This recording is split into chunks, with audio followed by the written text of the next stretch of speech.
Hi, everybody. I did a speech last year here. Did anybody see that? Well, that's pretty good. Yeah, last year after I did the speech here and the material started floating around, and some of it's on YouTube, on the internet, things you'll actually find the videos, I started getting some phone calls from data recovery companies and other data recovery people who were a little pissed off, to say the least. They're like, hey, dude, this is trade secrets. You're like ruining our industry, and all the stuff that's you're telling people to help them recover their disk is just going to hurt us as a whole. And I made it pretty clear to them that the whole point was that if your data is worth, say, more than anywhere between $600 and $1,000, and you wanted to do something with it, you should send that off to a professional company, because there's a good chance you're going to mess it up, especially if this is the first time that you're doing something.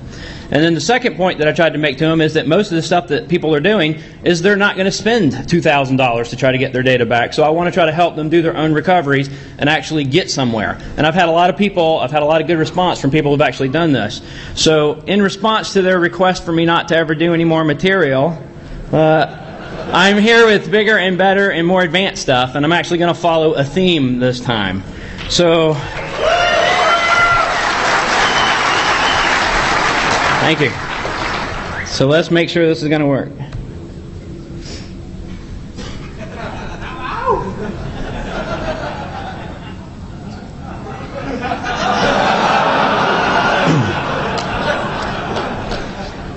I can tell you I've heard this story way more than once.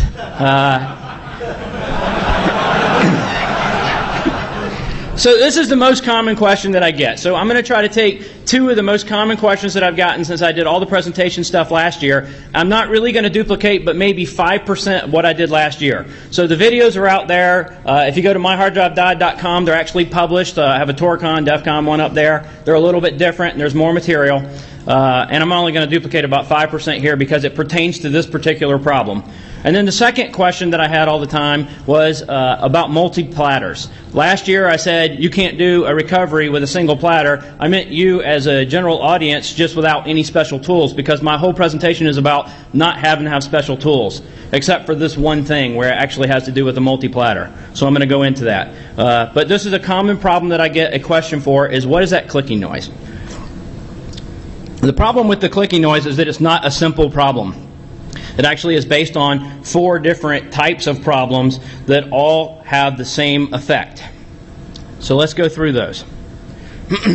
Basically what we're going to be talking about here is going to be the area that says the actuator arm, where the area of the head actuator arm, and then down through the logic board. So we're going to be focusing on how that is affected and what happens, and there's an item on there that's called the preamp. So I'm going to go through those pieces. The very first thing that happens when you power on your hard drive is that the hard drive has to do like a self-check. It actually checks to make sure all of its electronics are there, that all the pieces are functioning properly before it actually proceeds to do anything else. Once that has successfully completed, it will go ahead and say, hey, I want to spin up the motor. And the spindle will start to spin. The motor spinning is a very important process for the heads, because the motor spinning is what causes what's called an air bearing. The air bearing causes the head to float, and that's what actually allows you to move your head over the platter. But it does one other thing, which is on the left there, blinking in red, you'll see that there's a locking pin there. It's actually just a little piece of plastic that just teeters out of the way when the airflow is strong enough to push it. So once the platter starts to spin up, it'll move that out of the way, which unlocks the arm so that it can move over the platter. So as soon as it starts to do that, it will start to unmount the head once the head has an OK. And then it causes it to fly over the platter. So this is what's going to keep that going. Then the head actually has to go and read what's called the servo timing. The servo timing is a mechanism on the drive that is like geographic information. It's going to tell the head where it is over the platter at any point in time. So it reads that information from the platter, and then it starts to read firmware on the platter. The platter will actually have contents on it, and each manufacturer can specify certain things that they want to do with this platter and store in content. So if there is some special test routine they will write that content typically on the platter so that they don't have to make adjustments or change the board every time something changes. They can just make a change to the content on the platter.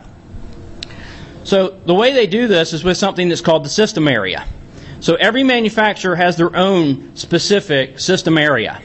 And this is what makes it really difficult to do any kind of recoveries if you have damage here, because everything is specific to a manufacturer and sometimes to a model. So in order to repair this, you've got to imagine that it's kind of like getting a firmware update for your board. It's like they're all specific. They're all going to be individual, and they're all going to be even more specific by model. But most of you have heard that you have maintenance tracks or negative cylinders on your drive, and they typically are numbered negatively. So you will have a 0 track will start where your data is, and everything else before that is actually a negative number, and they can have a ton of negative tracks, but typically you're looking at something in the range of like 20 negative tracks. This is the type of content that's in the SA area. Now, in the data recovery world, this is called a UBA block, and that's utility block addressing. And each one of the UBA blocks is a module. So smart data, most of you know what that is. There's actually a spot on the platter in that negative area where it can store the smart data.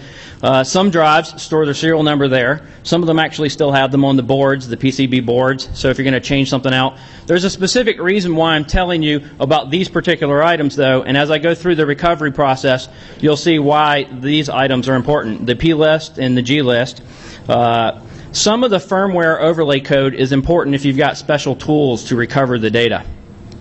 And then you have all your servo parameters and your test routines. This is what a UBA block looks like. Basically what they did is your drive has sectors on it, and each sector is 512 bytes. Well, when they decided that they wanted to have a utility block, they don't want to have to say, I have 7 sectors for this block. So they came up with what they call the UBA block. And so the UBA block is where they define that now in a table, and they say, on this drive, for your bad block list, maybe I have 3 sectors. And for this one, for the drive ID, I only have 2 sectors. And the manufacturer can change this at will, and then they don't have to change any of their code to read what is happening on the drive. They just change the size of the UBA block.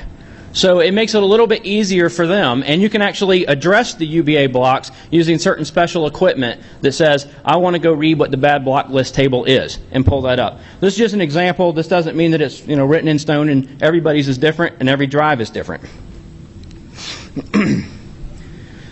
So the system area has this thing that's called the P list and the G list. Most people know that they have a bad block list. The thing is that you have more than one bad block list. You have 2 bad block lists. There's a really important reason that you need to know that you have these 2 bad block lists. And again, when I get to the data recovery section, I'll show you how to do what's called a live PCB swap. And if you have this loaded, you'll have to know that it has changed and what to do about it. So the P list is the primary list. When they manufactured the hard drive, they scanned it, formatted it, did a number of different things to the drive to test it, and everything that came up as a bad block, they went ahead and put in this list. So the primary list is a permanent list. It doesn't change. You don't normally erase it. There are special tools that you can use to erase it.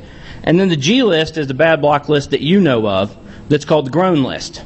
And that's where all the sectors that have problems while you're reading and writing to your drive are written to. And that can actually be cleared. You can do a number of different things with that, or test and add to the list. The problem is that if a drive head has not read and written to a particular sector in a long time, the environmental aspects of that disk can change, and a sector can go bad. And it won't be added to the bad block list. You'll actually get like, my hard drive doesn't boot. It just dies. And you'll have a number of different problems. And those are the kind of things where with doing different ways of recovery, you can actually get those sectors back or rebuild those sectors.